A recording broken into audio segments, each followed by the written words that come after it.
So there was one case out of Maryland that I think is going to have huge implications in a state like ours from the New York Times.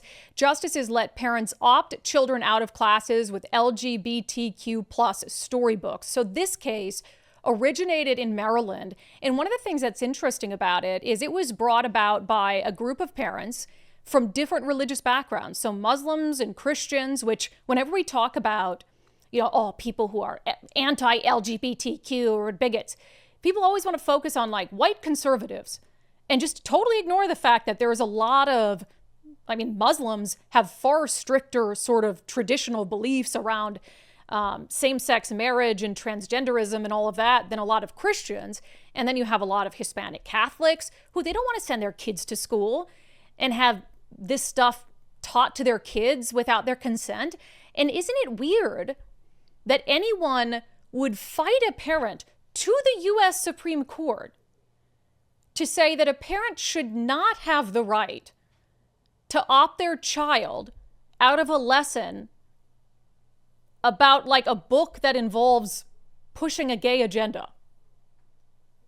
Parents should be able to opt their kids out of whatever the hell they want to opt their kids out of. Literally anything. If you're sending your child to a public school as a parent, should you not have the right to at any moment say, my kid's not learning about that? And hell, I know that could be a slippery slope, and maybe you're like, my child's not learning geometry. I'm really opposed to geometry. Okay, well, that's fine, but your child will probably fail the exam at the end of the year, so I don't think that that's what we're talking about here. We're talking about issues that very clearly could run afoul of a parent's deeply held religious beliefs, or just their belief that, hey, I don't need my child to read books about sexual orientation in school. I'm not religious and I wouldn't want my child through the entirety of June and Pride Month.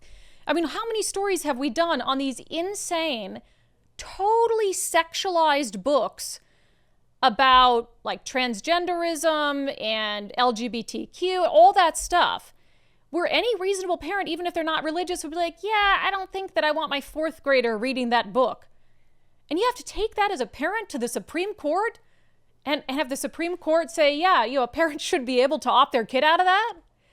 So just insane. Moms for Liberty celebrating that ruling, saying, parents, you can opt out, giving one example of one of the many books that they fought to allow parents to have a right to say, not for my kid. They put out a picture of a book called Sparkle Boy. It talks about the story of like a very feminine gay boy, and that's fine. Here's the other thing, and I'm going to read this statement from the authors of these books who are angry over this ruling in a moment. Nobody's saying you can't read these books to your kids.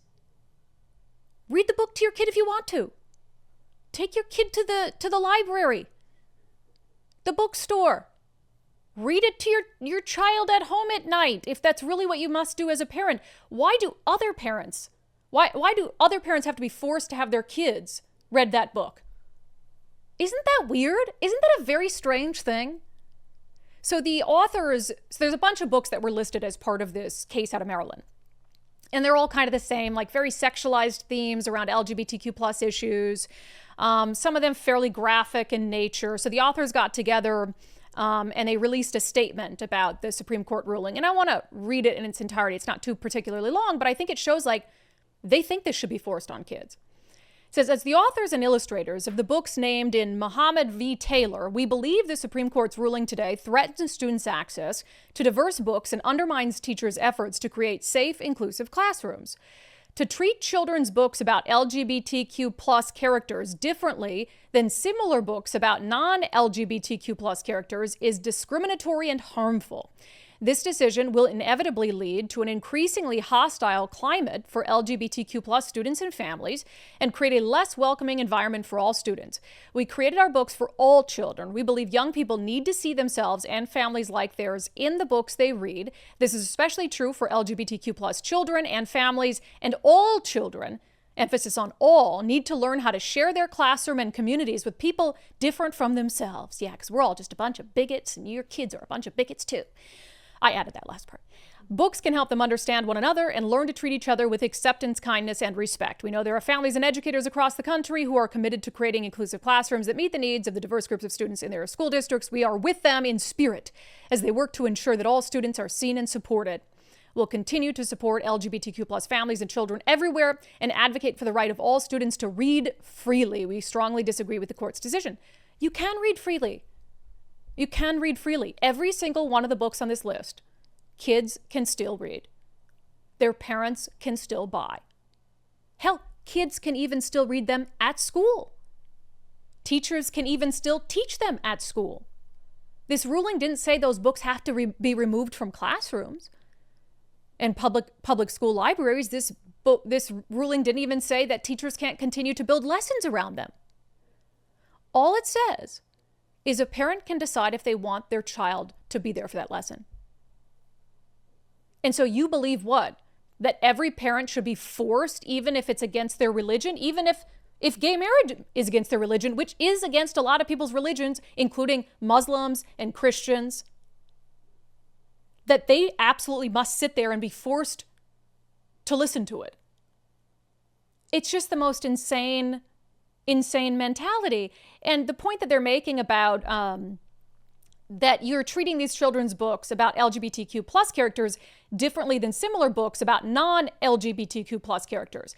So, and I understand that there are a lot of books and children's books and books read to high schoolers and stuff that deal with sexual themes, right? That have like heterosexual couples in it and talk about love and relationships and all of that stuff. And that's fine, but you could opt your kid out of that too. If for some reason you want to like Romeo and Juliet, I don't like heterosexual couples. I don't want my kid, to read Romeo and Juliet. Then I think you should be able to opt out of it too. I think it's kind of different because heterosexuality isn't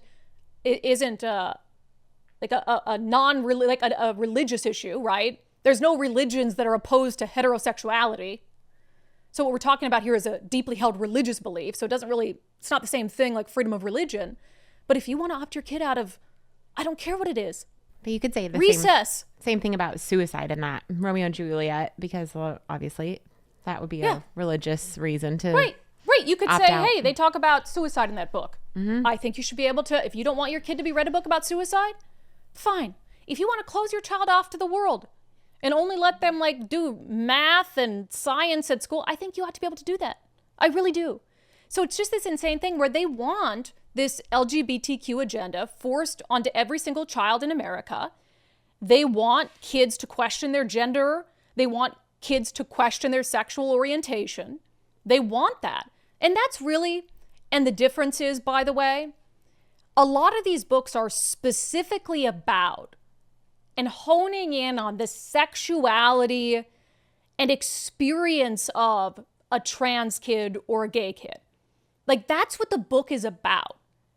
Design, kind of normalizing it and making it more accepting and tolerant and all of these things, which again, I'm not saying there's not a place for those books in society if you want your child to read it, whatever it is. But that's very different from like a classic novel where there's some sexuality in it, but that's not the driver of it, right? It's just weird stuff. This whole idea that we've got to force this sexuality on other people's kids. And if other people don't want their kids to read these books, they're hateful bigots. So this is a great ruling from the U.S. Supreme Court. I think it's going to find its tentacles to Washington State. Actually, tentacles isn't the right word, because tentacles I use when something's bad. This is very good. I think it will eventually grace us in Washington State. So parents everywhere can opt their kid out of having to be exposed to this kind of content in school, whether it is for a religious reason or a different reason entirely.